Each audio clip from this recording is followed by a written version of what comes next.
Bonjour. La France a-t-elle perdu son statut de puissance moyenne? En tout cas, une chose est certaine.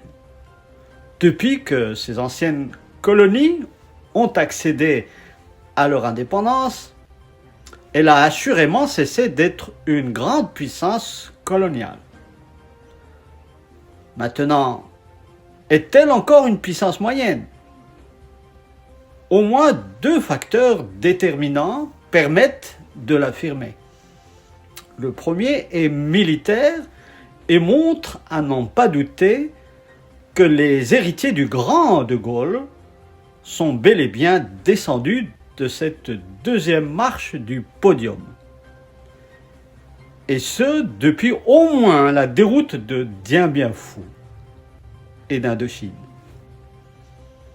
Après que les Américains y aient pris la relève, avant d'y perdre la face à leur tour. Un autre exemple, plus récent celui-là, le recul de la présence militaire bleu-blanc-rouge en Afrique. Jusque-là considérée comme sa chasse gardée, l'Afrique francophone lui file maintenant, peu à peu, entre les doigts. Assistante impuissante, je dirais au passage à l'est de ses anciens territoires, elle en est réduite à essayer de sauver la face en acceptant de cohabiter avec, non pas une armée régulière fédérale russe, mais seulement une sorte de légion étrangère privée à la solde de l'ours russe.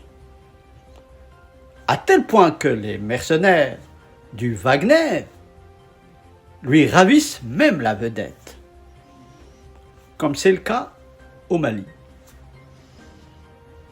Le second facteur qui a enlevé à l'éclat de la France dans le monde est économique. Je dirais plutôt commercial. L'exemple qui illustre le mieux cette catégorie est encore d'une actualité brûlante. Il en dit long, par ailleurs, sur le retard accusé par les services de renseignement de l'Hexagone. Il s'agit du fameux contrat dit du siècle du sous-marin australien.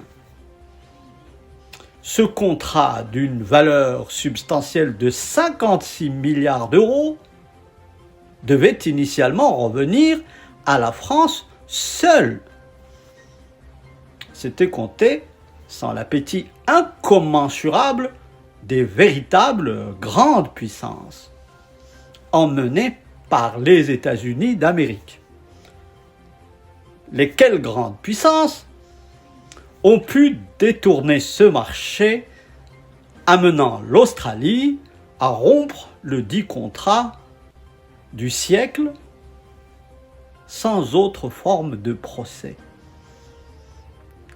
La France, ne sachant plus à quel sein se vouer.